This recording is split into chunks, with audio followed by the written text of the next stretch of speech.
Sociedade Digital. Sociedade Digital no ar, a ponte aérea mais tecnológica do rádio, da TV e da internet. Eu sou o Carlos Aros e nós vamos juntos nesta próxima meia hora investigar as mudanças que não vão acontecer, mas que já aconteceram e continuam acontecendo no mercado de trabalho. Novas dinâmicas que surgem. Existe um novo profissional. Ele agora não é mais da cidade, do país. Ele é um profissional do mundo. E nós vamos investigar este novo profissional à luz dos desafios que essas mudanças todas trazem para ele, mas também para as empresas. O que será que mudou nessa? A balança pende para qual lado agora? Do profissional ou das empresas? Que vantagens esse novo modelo de trabalho traz? E quais são os prejuízos? Bom, a lista de perguntas, ela é gigante, e aí quem vai me ajudar a respondê-las aqui é o Gustavo Sangés, que é Country Manager da HireRight no Brasil. Gustavo, obrigado por estar aqui conosco. Obrigado, Carlos. Prazer é meu. Eu quero começar parabenizando você pelo livro. Eu mostro aonde aqui, nessa fechadinha aqui, ó. Global Workers, está aqui o livro, é colocar um filho do mundo, né? É colocar um lançar um livro. E esse livro aqui, ó, Global Workers, Escolha o Seu Melhor Futuro, que o Gustavo lança, tá fresquinho, acabou de sair da... Em março. Em março agora? É. Acabou de sair da prensa, ele está disponível nas livrarias e etc. A gente pode dizer assim, as ideias todas que você vem defendendo e o que você vem estudando na sua carreira ao longo dos anos, condensadas em um livro com esse endereçamento de dizer, olha, temos algo novo acontecendo. Esta figura que surge, que é o Global Worker, ele muda as dinâmicas, não vou nem dizer a dinâmica, ele muda as dinâmicas do mercado de trabalho. As relações de trabalho, as demandas, as skills que as empresas começam a buscar, Exato. As contrapartidas que as empresas têm que oferecer, mudou o jogo. E aí a minha pergunta para você é, para colocar todo mundo aqui que acompanha a Sociedade Digital na mesma página, Gustavo, quem é esta entidade, o Global Worker? Excelente pergunta. Primeiro que é um termo que ainda está sendo definido. Tá. Uma das primeiras pessoas que usou esse termo foi o CEO do LinkedIn. Ele usa o termo Global Worker se referindo que nunca o mundo teve tanta oportunidade para Global Workers. Hoje, esse termo já está começando a se popularizar. Então foi um desafio, inclusive, quando eu escrevi o livro, que eu tinha que definir o termo. Eu estava falando de um termo que ainda era desconhecido. Em poucas palavras, o Global Worker é aquele profissional que trabalha de forma flexível, em sua maior parte remota, do seu próprio país para uma empresa estrangeira. Empresa que pode estar em qualquer lugar. Trabalhar remoto para uma empresa que está anywhere. Esse é o conceito de Global Worker. Isso como mecânica, né, como dinâmica, começa a nascer a partir de quando? Porque para algumas áreas já era comum, né, você ter trabalhadores atuando remotamente, sobretudo carreiras mais ligadas à tecnologia. Uhum. Eu costumo dizer que o dev, por exemplo, é um camarada, uma figura que gosta dessa solidão e dessa paz para trabalhar. A pandemia, aliás, foi muito boa sob esse aspecto para esses caras, porque à medida que os escritórios foram fechados, eles se viram na paz da casa, não faltou trabalho para essa galera, talvez tenha sido uma das carreiras ligadas à tecnologia que mais cresceu com a digitalização e afins. Eles ficaram lá quietinhos em casa e de lá não voltaram para os escritórios, em boa parte das empresas. Mas qual é o marco temporal para essa nova dinâmica? É a pandemia? Isso é anterior? O que você identifica? Eu comecei nessa área liderando operações de empresas estrangeiras, a maioria americana, com presença no Brasil e em outras regiões da América Latina e do mundo, contratando para clientes. Que clientes são esses? As empresas mais inovadoras do mundo. Não é à toa que essas empresas chamam-se empresas de staffing, Sim. Que a gente traduz no Brasil para empresas de RH, de recrutamento e contratação. Então, desde 2010, eu entrei em contato com esse mundo de você buscar profissionais no Brasil, como era a rede da região, Colômbia, México, Argentina, Chile, América de modo geral, para clientes estrangeiros. Então, aí que começou, eu diria que em 2010, então a gente está falando de 15 anos antes. E o que levou a isso? Foi o avanço tecnológico. Internet muito mais rápida, 5G, a possibilidade de você trabalhar de qualquer lugar. E essas ferramentas de colaboração. Sem dúvida, foi a tecnologia combinado com a guerra pelos melhores talentos. Existe uma frase do CEO do Airbnb que ele diz que os melhores talentos já estiveram em Nova York ou em São Francisco. Hoje eles estão em qualquer lugar. Em qualquer lugar. Então as empresas perceberam que é possível um profissional entregar um trabalho de qualidade estando em São Paulo, em Florianópolis, em Recife, em Bogotá. Então foi isso. E a pandemia, sem dúvida, acelerou 10 a 15 anos, algo que naturalmente vinha acontecendo. Ela foi um acelerador. Então, a gente tem alguns fenômenos nesse processo. São categorias profissionais específicas, em que você pode ter alguém que não necessariamente vai estar fisicamente lá contigo, mas reportando para um time a partir de qualquer lugar. É a ideia do Anywhere Office, né? Você pode estar em qualquer lugar. É preciso que a empresa também esteja orientada a esse tipo de relação, uma cultura que consegue agregar, que consegue manter esse cara alinhado com valores, com princípios da organização, mesmo que ele não esteja fisicamente lá, porque a gente costuma discutir essa história de estar todo mundo agregado ali, é o que faz a cultura ser permeada, né? E outras características peculiares a algumas dessas empresas. Eu ouso dizer que, como média, essas empresas não estão no Brasil. Não. Ou seja, o Brasil está perdendo talentos para o resto do mundo. Sem dúvida, são empresas que eu brinco que possuem o DNA remoto. Então foi fundada... Elas não necessariamente nasceram digitais, acho que é importante fazer essa distinção, né? Não necessariamente, mas muitas sim. Muitas já têm esse DNA remoto. O próprio Airbnb é o caso. E elas não têm escritório físico nem na própria matriz.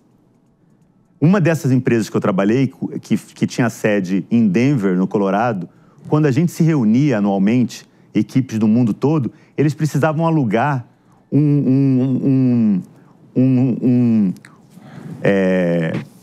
é que fala? Uma quadra de beisebol para conseguir agregar todos os profissionais de todos os lugares. Ou seja, eles não tinham escritório físico nem na própria matriz. Então, quando se fala de cultura, já é uma cultura que nasceu com esse DNA. Ela já estava setada para essa descentralização. Exatamente. Acho que esse é o grande perfil das empresas que buscam o Global Worker. E é muito, muito doido a gente pensar, como regra geral, escritórios, as empresas aqui no Brasil, do que a gente conhece, aqueles salões imensos, as mesas compartilhadas, as baias, etc. É algo que remonta, sei lá, aos anos 50, Exato. 60, e que até hoje, em alguns lugares, quando a gente chega, você olha e fala, poxa, isso ainda existe. Isso se remodelou a partir de uma mentalidade inspirada, entre aspas, talvez do Vale do Silício, aí colocaram as bancadas, né, compartilhadas, as baias sumiram, todo mundo divide o mesão, tem ping-pong, parede colorida, mas tá todo mundo lá sentado, olhando no computador, um em frente ao outro. Ou seja, eu mudei a forma, mas a premissa da minha mensagem enquanto empresa não mudou. E isso é o oposto do que esse Global Worker busca. Sem dúvida. O Global Worker prioriza, para ele, o que define o Global Worker? Liberdade geográfica, flexibilidade de tempo e receber em moeda forte. São salários muito mais competitivos do que esse mesmo profissional receberia no Brasil. Então, são profissionais que perceberam essa oportunidade e uma vez você se tornando Global Worker, que você começa a entender do que eu chamo novo mundo do trabalho, que as pessoas falam do futuro do trabalho. O futuro do trabalho já chegou há muito tempo, especialmente para esse perfil de profissional. Então, eu prefiro chamar de novo mundo do trabalho. No novo mundo do trabalho, quando você entra nele, muito difícil você querer regredir para salários locais ou empregos presenciais. Assim. Essencialmente, a vida desse camarada é o quê? Ele recebe na moeda estrangeira, se ele trabalha para fora, ou eventualmente pode ser um trabalhador aqui de São Paulo prestando serviço para uma empresa no Nordeste. Isso poderia acontecer? Também pode acontecer. Mas, como você disse, a maior parte das empresas são empresas estrangeiras. Para fora do Brasil. Estados Unidos foi o grande, eu diria, que inovou nesse modelo. Ásia também, Singapura, algumas áreas da Europa e Israel também. Muito forte. Tem muita inovação e contrata profissionais no Brasil e América Latina. A realidade desse profissional, portanto, ele aplica o conhecimento dele em um processo seletivo que eu imagino também seja internacional. Queria que você falasse um pouquinho sobre esse processo, como as empresas vão captar esses profissionais e a realidade dele é viver de acordo com a regra daquele mundo e não mais a égide do que seria a nossa legislação trabalhista, por exemplo. Você tem dois tipos de contratação, isso é importante. A grande maioria trabalha como PJ. Tá. Ele monta a sua empresa e ele fatura diretamente a empresa lá de fora. Mas existe outra categoria que são profissionais que são CLT. As empresas que eu trabalhei, que eu contei que há 15 anos que eu trabalho nesse perfil de empresas, são empresas que fazem essa intermediação. Elas recrutam e contratam profissional no Brasil através da CLT. Então, existem profissionais que trabalham dessa forma e têm os mesmos benefícios, como plano de saúde, odonto, seguro de vida. Então, é possível também. Existem essas duas formas de contratação para os profissionais no Brasil. E é curioso o processo, eu pelo menos fico muito curioso com a mentalidade da empresa ao fazer essa busca. Como é que ela estrutura esse processo? Ela encontra parceiros como as empresas que você citou que trabalha, que organizam localmente inúmeros processos. Então tem um processo acontecendo nas Américas, um processo acontecendo na Europa e etc. Selecionam esses profissionais e como é que funciona isso? Ótima pergunta. Existe basicamente duas formas. Por que uma empresa estrangeira, eu vou mudar um pouco a sua pergunta, estaria interessada em um brasileiro?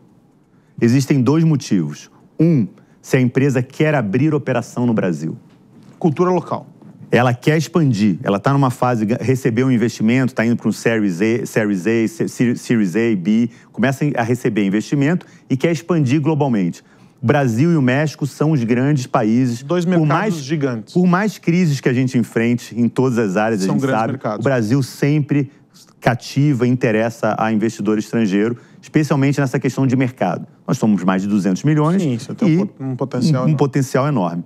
Então, uma é essa possibilidade, ou seja, a empresa quer contratar profissionais do Brasil porque ela quer expandir no Brasil. Em geral, ela começa com um time mínimo de umas 5 pessoas. É para entender o mercado local e essa coisa toda. Exato. Começa com um country manager, 2 pessoas que vão fazer a parte de vendas e mais 2 para atender cliente. Isso é um modelo. Nesse modelo, não é só para profissional de tecnologia. Isso é importante se dizer. Há espaço para profissionais de vendas, de marketing, de design, de RH. Mas existe um outro... Nesse modelo, ela está estruturando a operação. Exato. Precisa até de jurídico. Tá. Concorda? Ela precisa montar a estrutura no Brasil. O outro grande grupo, que é aí que os profissionais de tecnologia ganham vantagem, é uma empresa, por exemplo, de Singapura, que tem um projeto na China e não tem e quer um desenvolvedor. E não interessa onde esse desenvolvedor esteja. É a mão de obra. Exato. Aí o brasileiro aplica para esse processo, ele está competindo com o americano, com o canadense, e ele foi escolhido por diversas razões. E aí depois eu posso te dizer por que o brasileiro é um profissional que tem tudo para tirar vantagem. Então já me diga, que eu já fiquei interessado. Tá. E aí seria essa segunda opção. O brasileiro é super valorizado, a gente tem que afastar essa síndrome de vira-lata. Tem uma síndrome fortíssima, não tem não? Tem, a gente acha que a gente não é bom, mas pelo contrário, nesses meus 15 anos de experiência, o brasileiro é muito valorizado. Criatividade, jogo de cintura, relacionamento interpessoal. Enquanto algumas culturas precisam ler um livro para aprender a como fazer amigos, o brasileiro faz naturalmente. Tem isso. E tem outras variáveis que não são só da personalidade. Eu citei exemplos da personalidade, habilidades comportamentais. Mas fora isso, a gente tem um fuso horário muito bom. A gente está a 2 horas mais ou menos dos Estados Unidos, da costa, pelo menos da costa leste americana, e a gente está a 3, 4 horas a menos da Europa. Se você for comparar com a Índia ou com a China, então o Brasil tem até esse privilégio geográfico, vantagem de fuso horário e moeda. Aí o pessoal vai me matar, quem está querendo viajar para fora, mas quanto mais o dólar se valoriza, melhor para o profissional e melhor para a empresa pagadora. Em geral, a baliza é o dólar independentemente do país. O cara que vai para a Ásia vai receber em dólar, Europa em dólar. Em geral, é o dólar, é sempre uma oferta anual. Né? O americano e o pessoal lá fora pensa muito com um pacote anual. E aí a gente tem que dividir por 12 ou por 13, dependendo da forma de contratação, para ter uma ideia quanto que a gente vai receber mensalmente. Mas é isso, o brasileiro está no momento certo, no lugar certo. Agora, é óbvio que quando a gente pensa pela ótica do profissional, existe muita vantagem nesse processo. Primeiro porque talvez aqui dentro, em alguns mercados, já se tenha esgotado perspectivas de você dar saltos. Dependendo do perfil do profissional, ele já chegou ali no limite dele, onde ele estaria. A remuneração é um outro ponto, né? Em cargos, o Brasil vive... tem um teto e você acaba que o custo também para as empresas, independentemente do modelo, seja PJ ou o modelo CLT, o custo para a empresa é alto. Ela acaba estabelecendo ali um padrão e o cara às vezes fala, poxa, eu poderia buscar muito mais. Então, para o profissional, sobram motivos, a expansão da carreira, ter no currículo que, poxa, o cara trabalhou para uma empresa fora e etc. É networking, e, enfim, por aí vai. Quando eu olho para o lado da empresa, e aí não da que está contratando este profissional do mundo, mas eu olho para o lado da empresa aqui no Brasil. O cara que ficou aqui, que tem o salão com 500 pessoas olhando umas para as outras num mesão ali e tal, que controla a hora de entrada e saída criteriosamente do almoço, aquela coisa toda. Esse cara, ele vai demorar quanto tempo para entender que o mundo mudou e que o jogo é outro? Eu acho que as empresas que disputam esses profissionais, o Global Worker, elas já entenderam o jogo. Porque a gente não entrou nesse ponto de quais são as habilidades necessárias para se tornar um Global Worker. Então, o exemplo que você deu é um exemplo que eu acho que é um profissional com horário fixo e volume, é um profissional talvez com uma qualificação um pouco menor do que o perfil do Global Worker que as empresas estrangeiras vêm procurar aqui. Então, uma empresa estrangeira está disputando com um grande banco digital daqui, e aí essas empresas brasileiras... Uma multinacional que oferece pacotes, bonificação muito mais alta, e aí vai muito do que esse profissional busca. Eu acho que o traço principal é flexibilidade. É o que mais aparece nas novas gerações, geração Z, e é o que mais se busca. Saiu um ranking recente do qual seria o objetivo maior, a qualidade mais desejada na busca por emprego, e flexibilidade. Claro, o salário está sempre junto, óbvio, mas flexibilidade aparece como a número 1. E aí essas empresas ganham vantagem porque há uma onda desse retorno ao presencial que para esse perfil de profissional e para esse perfil de empresa não existe. Existe um estudo, que depois eu posso compartilhar com você, do Fórum Econômico Mundial. Isso é importante dizer, que quando eu escrevi o livro eu não usei só a experiência, eu pesquisei bastante. Tem dados aqui. O Fórum Econômico Mundial estima que hoje, em 2024 para 2025, 70 milhões de profissionais trabalham dessa forma. São Global Workers. O termo que eles usam é um relatório The Future of Work. Isso. E é The Digital Global Jobs. É como eles chamam as vagas para Global Workers. Então seriam os empregos digitais. As vagas digitais, que não necessariamente só para profissional de tecnologia, mas eles chamam de vagas digitais. Daqui até 2030, então em 5 anos, a gente vai ter mais 20 milhões de vagas. Então quem tem esse receio de que está tendo uma onda de retorno ao presencial, isso é uma coisa muito local e de grandes empresas.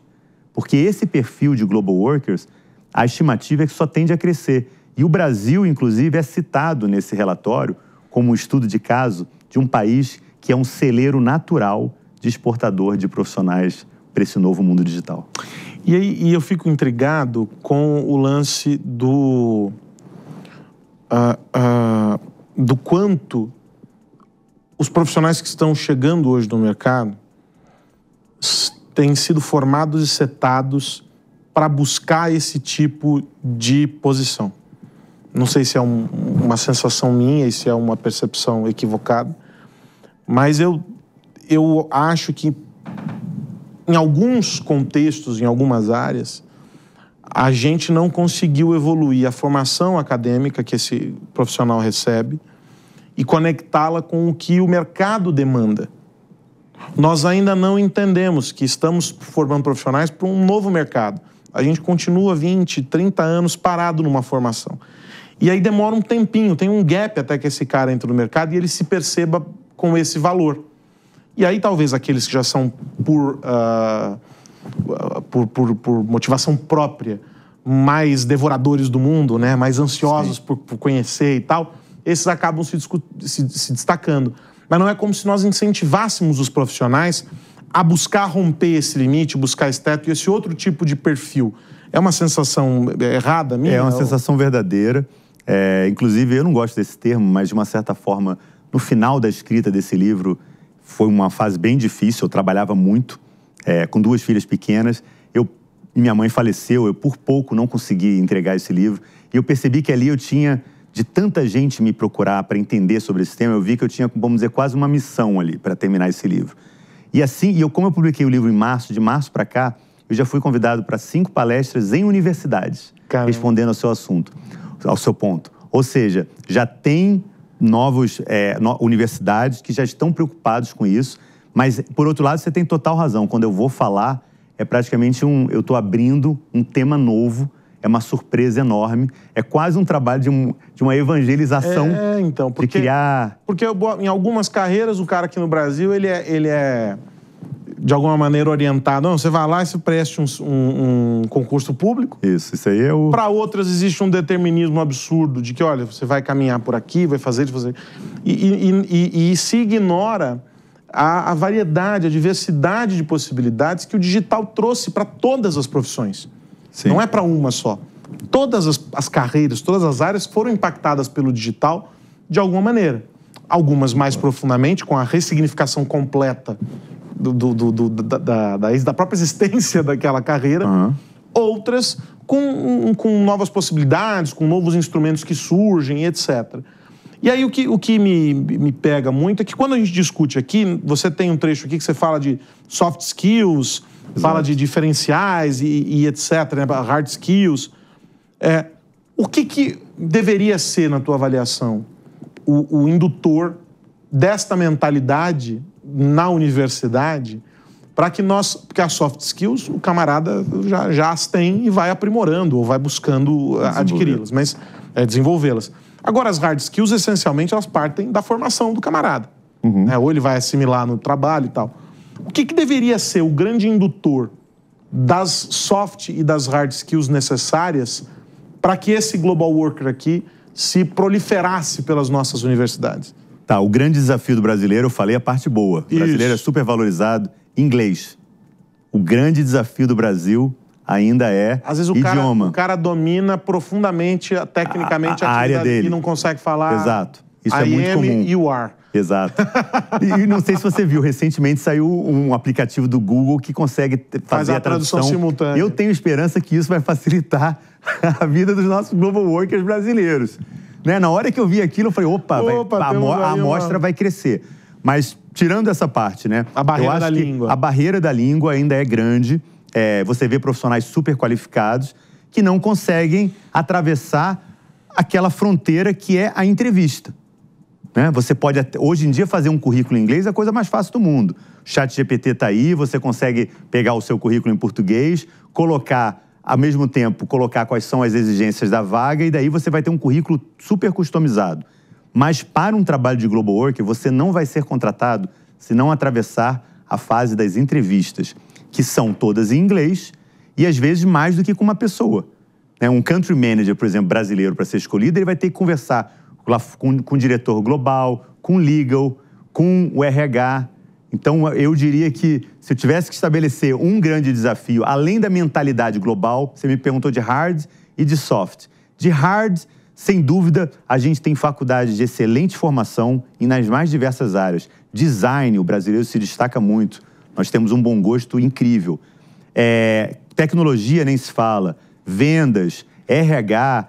Agora, o desafio em hard skill é idioma. E em soft é o que você, de uma certa forma, estava na sua pergunta, que é a mentalidade global. É a gente parar de pensar só dentro daquela caixa, a pessoa que mora numa cidade pequena, procurar emprego só ali, ou pensar em mudar para São Paulo ou para o Rio. Aquele que está numa cidade grande, achar que tem que procurar emprego, traçar um compasso e ficar buscando emprego só naquela região. Abrir a cabeça, porque cada vez mais pessoas estão trabalhando dessa forma. Você tem um trecho aqui no livro em que você diz assim, o que podemos esperar do futuro do trabalho. E aí você traz alguns tópicos aqui, né? A nova dinâmica de jornada de trabalho, a alteração dos dias ali, fala sobre um fenômeno que tem deixado gestores com um pouco de ansiedade, o quiet quitting, que se transformou num problemão, sobretudo com geração Z. Isso. e afins. Você fala sobre o blind hiring, que também é um processo que a gente vê já, de alguma maneira, se colocando e tal. E aí você vem elencando outros tópicos. O que é, essencialmente, essa visão, essa ideia que se tem de futuro do trabalho? Porque a gente associa isso a um sem número de elementos, né? Tem a inteligência artificial, e aí 1000 relatórios a respeito disso. Tá? O próprio Fórum Econômico já vinha alertando sobre inteligência artificial há alguns bons anos, com esse mesmo relatório que você citou.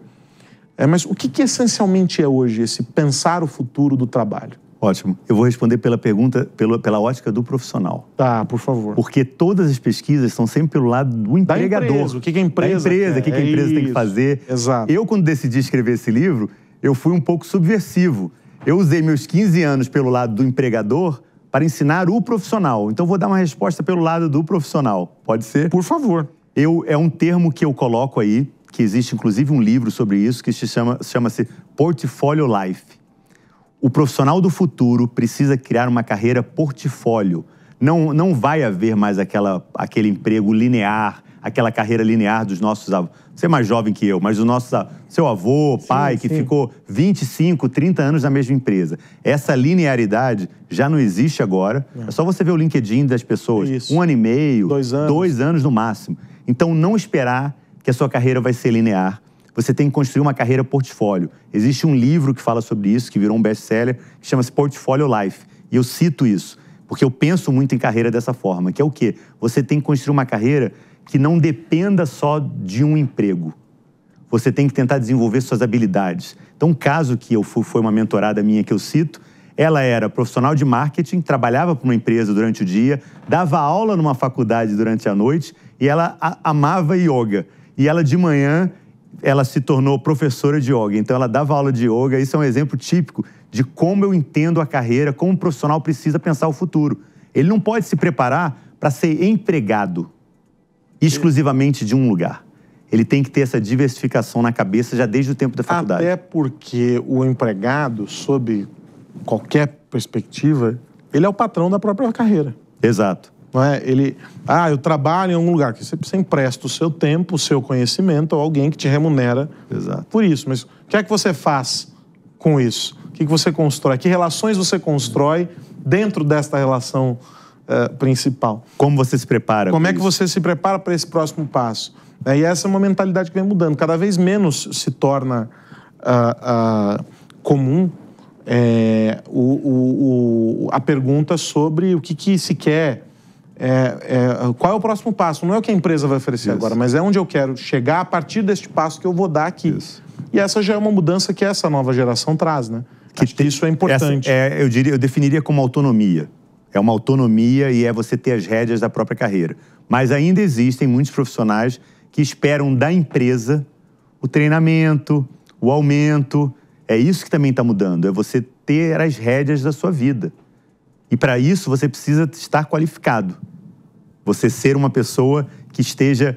O que eu gosto de falar hoje, fala-se muito em adaptabilidade. Eu prefiro trocar pela palavra antecipação. Antecipação. O futuro, e é o que a gente está discutindo aqui, de uma certa forma, sem nenhuma pretensão, a gente está discutindo um tema que quem começa a entrar nesse mercado agora está se antecipando. Ao invés de daqui a 5 anos, perceber que não tem mais saída e que ele precisa se adaptar. Exato. Bom, infelizmente o nosso tempo é curto. Eu quero agradecer o Gustavo Sangés, que é Country Manager da Higher Right aqui no Brasil, autor deste livro aqui que já ganhei de presente, Global Workers, que está disponível já em livrarias digitais, livrarias Kindle, Amazon, físicas e afins. Um livro muito bacana para ajudar a entender este universo, não é, de quem opta por ter uma carreira global, muitas vezes até, ou na maior parte do caso, sem sair do sofá de casa. Também pode ser. E esse acho que é o grande pulo do gato dessa história. When you are office at home. É isso. Então você pode fazer esse movimento também. Assunto dos mais relevantes, tema que merece ser objeto da sua avaliação. Se você é empresário, porque você seguramente será impactado por isto aqui na sua vida como empresário e, evidentemente, um assunto que deve acompanhar você como profissional, porque esta pode ser uma possibilidade para você ampliar os horizontes da sua carreira. Gustavo, muito obrigado por ter vindo aqui, pelo papo. Ótimo. Até a próxima. Muito obrigado. Pena que foi muito rápido. É rápido, mas é bom que a gente deixa um gostinho de quero mais. Obrigado. E para você que nos acompanhou até aqui, o meu muito obrigado. Você sabe, o Sociedade Digital está disponível lá nas nossas plataformas digitais, está lá no Panflix, no canal Jovem Pan News no YouTube. E a gente se encontra aqui na programação da Jovem Pan News no rádio e também na televisão. Um grande abraço, até a semana que vem. Tchau, tchau. Sociedade Digital. A opinião dos nossos comentaristas não reflete necessariamente a opinião do Grupo Jovem Pan de Comunicação. Realização Jovem Pan News.